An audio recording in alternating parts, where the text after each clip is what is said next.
Abra sua Bíblia comigo, por favor, em Apocalipse capítulo 3. Apocalipse capítulo 3. No final nós vamos cear, tá bom, irmãos? Você que está aqui no templo e você que está em casa e não ceou pela manhã, nós vamos poder fazer isso juntos no final. Apocalipse capítulo 3. Vamos ler nessa noite dos versículos 7 ao 12. Maravilhosa, 7 ao 13. Algumas lições preciosas para nós. Precisei cortar um monte de coisa, que não ia dar tempo.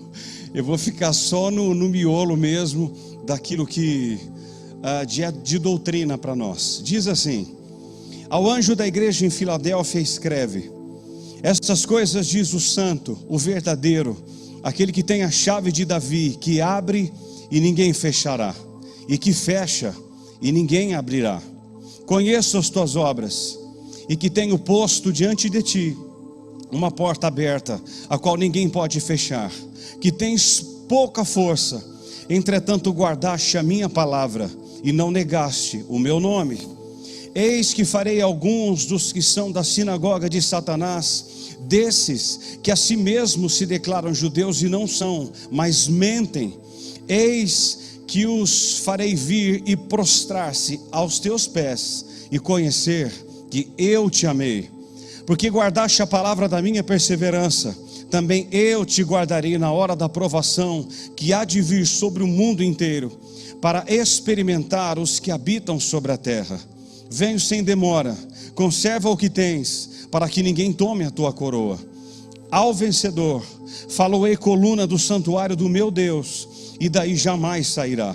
Gravarei teu nome sobre o nome do meu Deus, o nome da cidade do meu Deus, a nova Jerusalém que desce do céu, vinda da parte do meu Deus, e o meu nome. Quem tem ouvidos ouça o que o Espírito diz às igrejas. Senhor, estamos aqui mais uma vez para ouvi-lo, para aprender mais da tua palavra e ser instruído pelo teu Espírito Santo. Abençoa aqueles que me veem em casa nessa noite, de lugares distantes, de regiões distantes daqui. Abençoa os teus filhos e abençoa os que estão aqui no templo nessa noite. Que saiamos daqui fortalecidos nesse culto de ceia. É a minha oração em Cristo Jesus. Amém, amém, amém. Irmãos, Filadélfia era a mais jovem das 7 igrejas. Ela foi fundada por provenientes de Pérgamo sob o reinado de Átalo II, em 159 até 138 a.C. A cidade estava situada em um lugar muito estratégico, na principal rota para o correio imperial, na rota do Oriente. A cidade era chamada a Porta do Oriente. Também era chamada de Pequena Atenas, por ter muitos templos dedicados aos deuses. Esse também era o problema da igreja de Filadélfia. Para essa jovem igreja, Jesus enviou uma carta com lições pertinentes a eles e a nós nessa noite.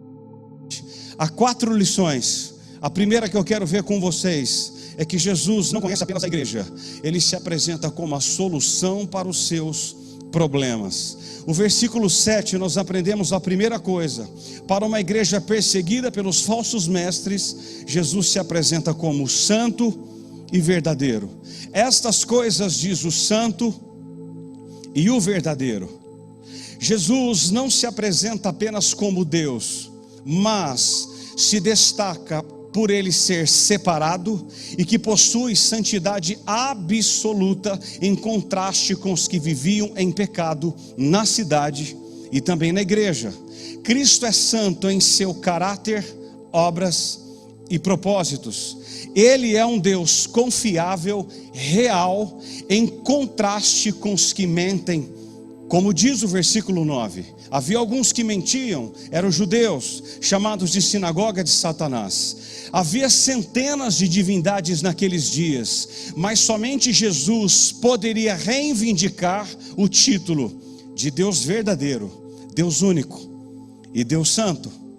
Segundo lugar que eu aprendo é que por uma igreja que tem poucas forças aos olhos do mundo, Jesus a parabeniza pela sua fidelidade. Olha o versículo 8: conheço as tuas obras, eis que tenho posto diante de ti uma porta aberta, a qual ninguém pode fechar, que tens pouca força, entretanto guardaste a minha palavra e não negaste o meu nome.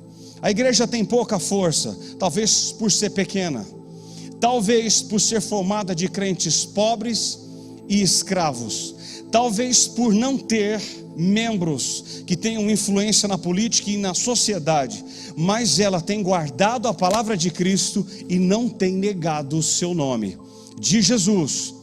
Agora, o que me chama a atenção aqui também é que 1 Coríntios 1, 27, Deus na verdade continua escolhendo as coisas fracas e as que não são, para continuar envergonhando os fortes. A nossa força, ela não vem de dentro e nem de fora, ela vem do alto, ela vem do alto para nós. Terceiro, diz o versículo 9 que para uma igreja perseguida e odiada pelo mundo, Jesus diz que ela é amada. O final do versículo 9 diz assim: eis que os farei vir e prostrar-se aos teus pés e conhecer que eu te amei.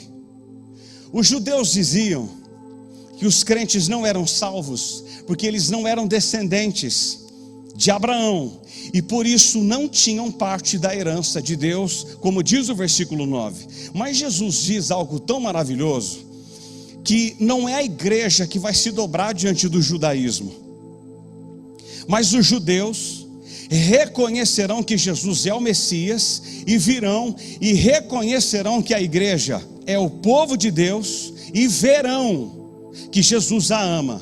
Isso vai acontecer, tem acontecido, e no final vai acontecer com mais força. Eles vão reconhecer que Jesus Cristo é o Senhor e vão reconhecer sim que Jesus ama a sua igreja.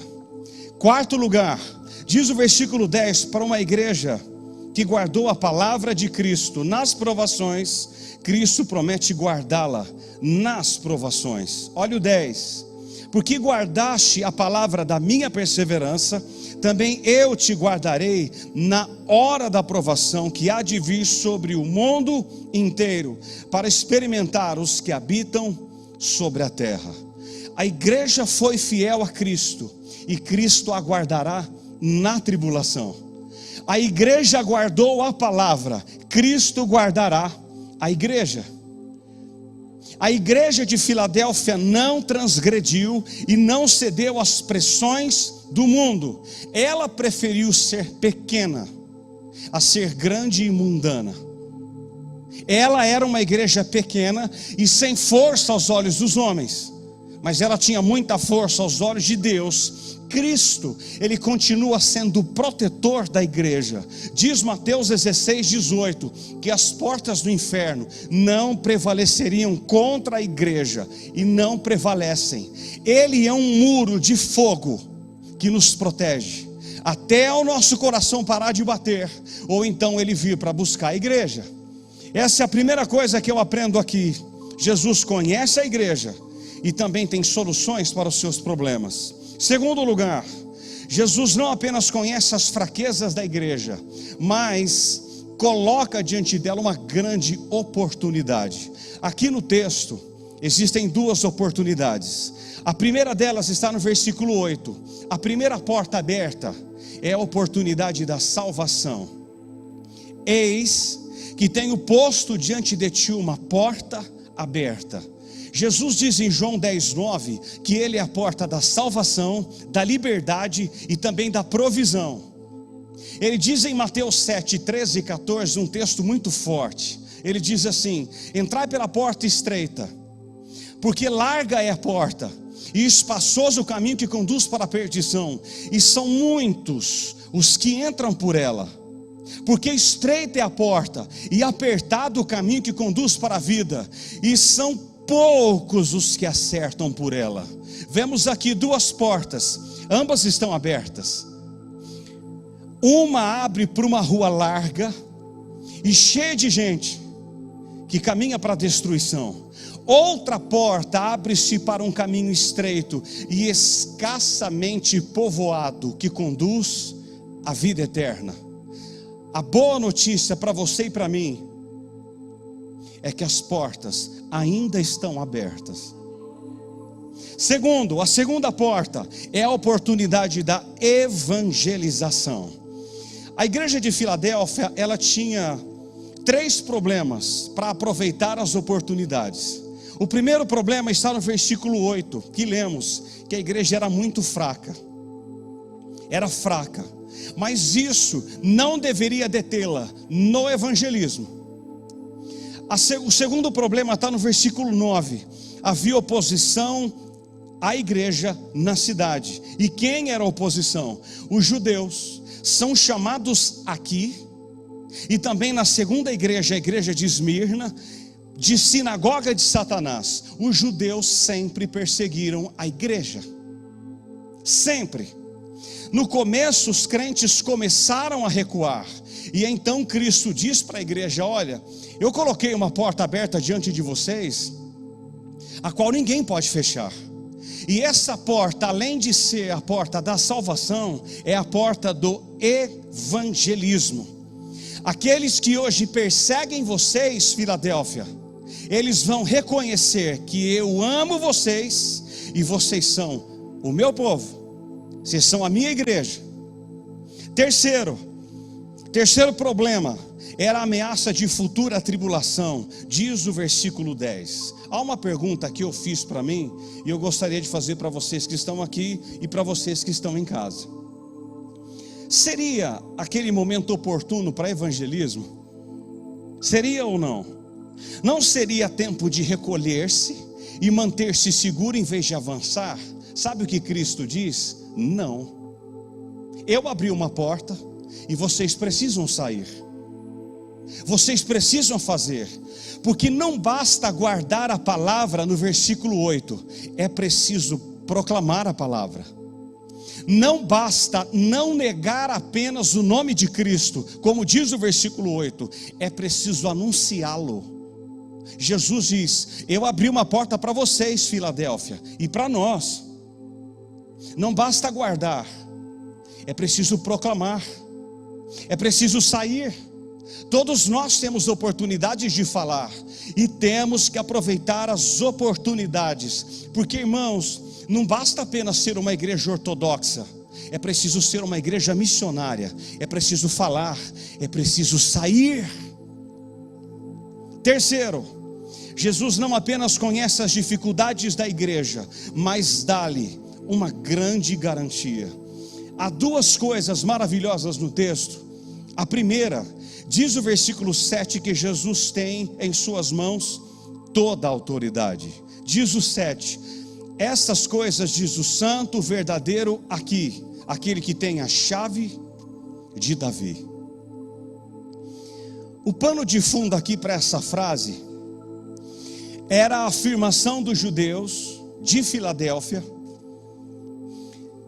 que eles eram o povo verdadeiro de Deus e que tinha em seu poder o reino de Deus. Então João contradiz essa afirmação e diz que a chave do reino havia pertencido sim a Israel, por pouco tempo, mas na verdade ela pertence a Jesus, o Messias davídico. Daí nós entendemos Apocalipse 5:5, amados, é tão maravilhosa essa frase. João diz assim: não chores, eis que o leão da tribo de Davi venceu para abrir o livro e os 7 selos. Ele, descendente de Davi, abriu. Apocalipse 22:16 diz, ele diz: eu sou a raiz e a geração de Davi, a brilhante estrela da manhã. A brilhante. Quem tem as chaves tem toda a autoridade. Toda. Ele tem autoridade sobre tudo. Tudo. Diz Apocalipse 1:18 que Satanás não vai mandar nem no inferno, porque ele tem as chaves de lá. Se a porta é o símbolo de oportunidade para a igreja, A chave é um símbolo da autoridade de Cristo. Segundo, Jesus tem em suas mãos a chave da salvação, como diz o versículo 7, que abre e ninguém fechará, e que fecha e ninguém abrirá. Ninguém senão Jesus pode abrir a porta da salvação. Ele é o único que pode fazer. A porta da salvação foi aberta e ainda está aberta. Todo que se arrepende e crê, ele pode entrar, porque ele ainda não fechou a porta, ela está aberta. E todo que crê pode entrar. Ele abriu e ainda não fechou. E eu quero te dizer, para você que está aqui na igreja e para você que me vê pela internet, enquanto o coração de alguém que você ora bater, há esperança. Seus filhos podem vir, os seus parentes podem vir, porque a porta ainda está aberta, mas essa porta um dia será fechada, e o próprio Cristo a fechará. E quando ele fechará? Quando ele vir para buscar a igreja. Porque quando isso acontecer, todas as portas estarão fechadas, todas elas.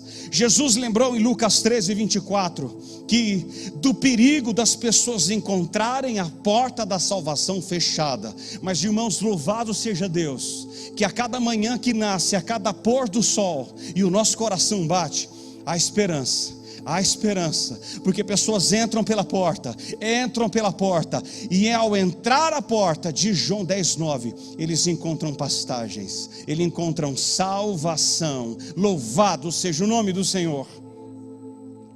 Quarto e último lugar, Jesus não apenas conhece a pobreza da igreja, mas promete a ela uma recompensa e duas heranças. Isso é maravilhoso. Há três coisas. A primeira está no versículo 11, acompanhe. Jesus diz: permaneça firme até a segunda vinda de Cristo. Olha o 11: venho sem demora, conserva o que tens, para que ninguém tome a tua coroa. Olha o telegrama de Cristo à igreja: venho sem demora. Eu venho sem demora. Ele disse isso há quanto tempo? Há mais de 2000 anos. E ele vem sem demora. Ele vem sem demora. Ele diz: Filadélfia, eu venho sem demora. Aí nós entendemos 2 Pedro 3, 8 e 9. Pedro diz assim: todavia, amados, uma coisa que não deveis esquecer: para o Senhor, um dia é como 1000 anos, e 1000 anos como um dia. Não retarda o Senhor a sua promessa, como alguns a julgam por demorada. Pelo contrário, Ele é longânimo para convosco, não querendo que nenhum se perca, senão que todos cheguem ao arrependimento. Irmão, sabe por que Jesus ainda não voltou? Por causa de você. Por pessoas que você ora. Ele tem chamado, Ele tem batido, eu ainda não voltei. Então há esperanças para nós, há esperanças para você que me vê em casa e por alguém que você ora, há esperança. O texto inicial que li de Hebreus 10, 37, o autor diz assim: porque ainda dentro de pouco tempo, aquele que virá, não tardará. Ele virá, irmãos.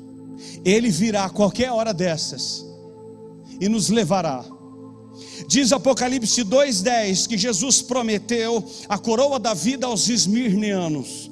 Mas aqui em Filadélfia, ele declara que os crentes dessa igreja já possuíam coroa de vencedor. Que coisa gloriosa, irmãos. Eles já possuíam, Marcelo. Por isso que ele diz: guarda o que tens. Guarda o que você tem. Conservá-la significa continuar sua lealdade até o fim. Assim seremos vencedores. Jesus diz: continue com a sua fidelidade. Portanto, precisamos guardar o que temos, e precisamos proclamar aquilo que já possuímos. Segundo, são duas heranças. Isso é maravilhoso. Olha o 12. A primeira, Jesus diz: o vencedor será coluna no santuário de Deus. Ao vencedor, falo-ei coluna do santuário do meu Deus, e daí jamais sairá. Jamais. A primeira sentença era significativa para os cidadãos de Filadélfia. E por quê? Jesus diz de coluna. Eu pulei um monte de coisa da mensagem, então eu coloquei algumas coisinhas aqui para vocês entenderem o porquê de coluna. Por causa dos frequentes terremotos. E as pessoas precisavam viver do lado de fora dos muros da cidade, em campo aberto. A cidade foi destruída uma vez por terremotos.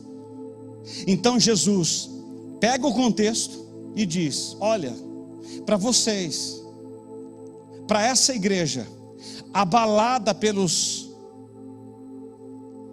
terremotos, ele diz no versículo 12: eu vou fazer de vocês colunas. Vocês não serão mais abalados. Ninguém será mais abalado. Durma do lado de fora,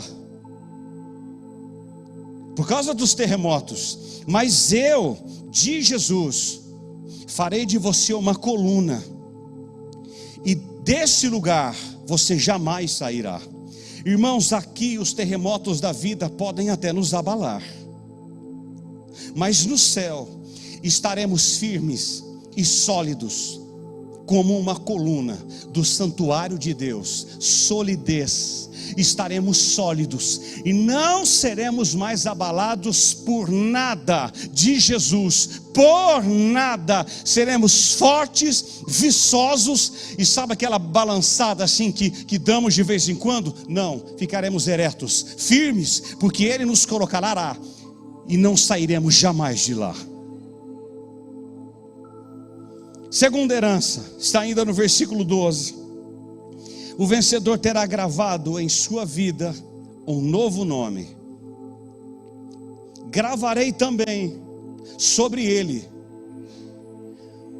o nome do meu Deus, o nome da cidade do meu Deus, a nova Jerusalém que desce do céu, vinda da parte do meu Deus, e o meu novo nome.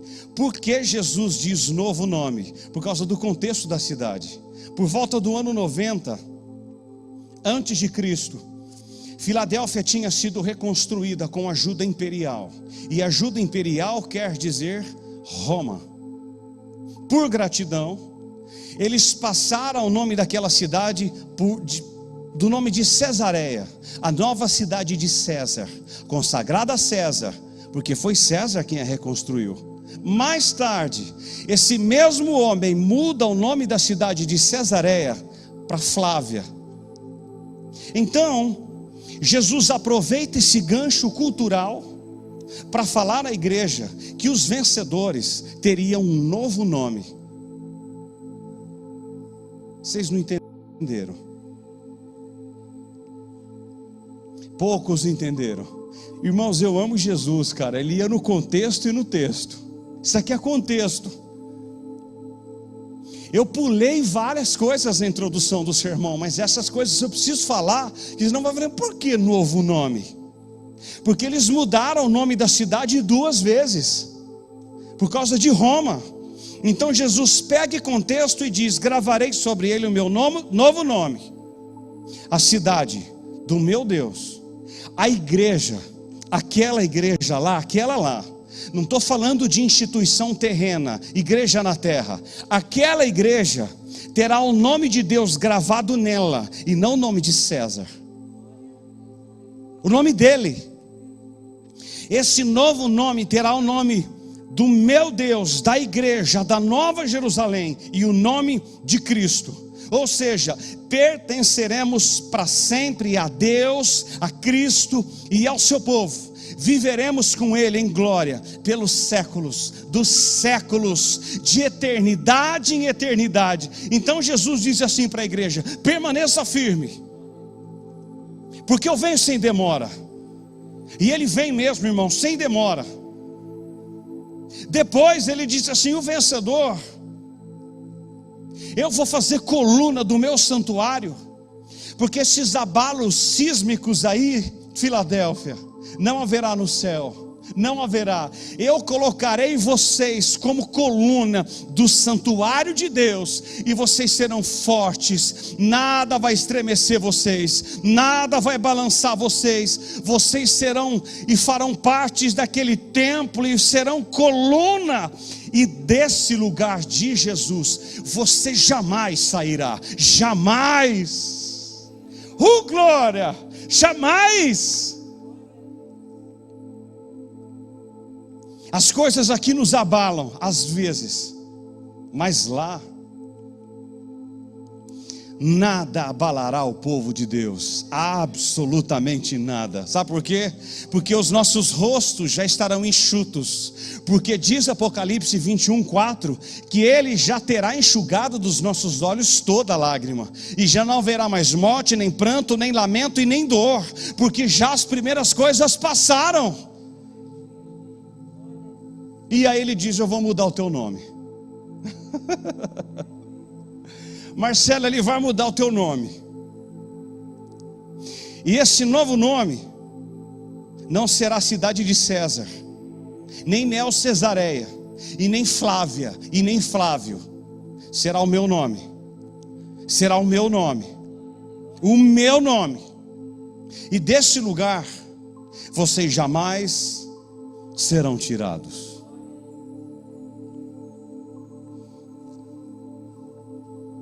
Acabou o texto. Nenhuma repreensão. Esmirna, nenhuma repreensão.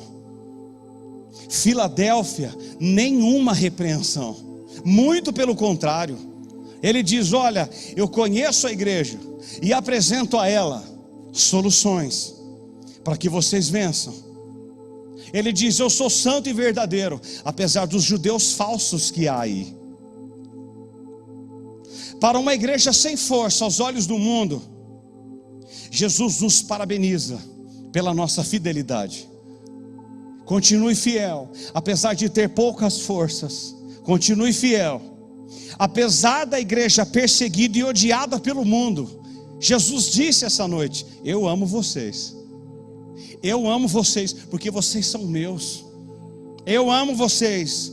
E para uma igreja que guardou a palavra e foi fiel nas provações, Ele continuará nos guardando de todas as provações. De todas. A primeira porta aberta é a porta da salvação. Em nome de Jesus, você que está em casa, entre. Aí a pastagem, muita pastagem, a liberdade e provisão para sua alma e para minha alma de Jesus. A segunda porta é a da evangelização. Apesar de você ser fraca e da oposição dos judeus na cidade e da ameaça futura de tribulação, falem do meu nome. Falem do meu nome de Jesus. Anunciem o meu nome. Fale de mim, fale do meu nome, que eu continuo fazendo, mesmo em meio ao coronavírus. Eu faço, porque eu sou Deus. Eu toco, eu levanto do pó, eu dou uma nova família. Eu sou Deus, eu faço de Jesus. Jesus tem toda a autoridade, porque Ele tem a chave de Davi na mão. E quem tem autoridade, quem tem chave, abre a hora que quer, quando quer e com quem quer. Ele tem toda a autoridade no céu e na terra. Toda.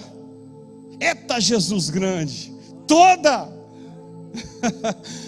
E para encerrarmos, permaneça fiel, você que está aqui, até o fim. Permaneça, porque eu e você seremos colocados em um santuário, e será gravado sobre nós um novo nome, pelos séculos dos séculos. Amém.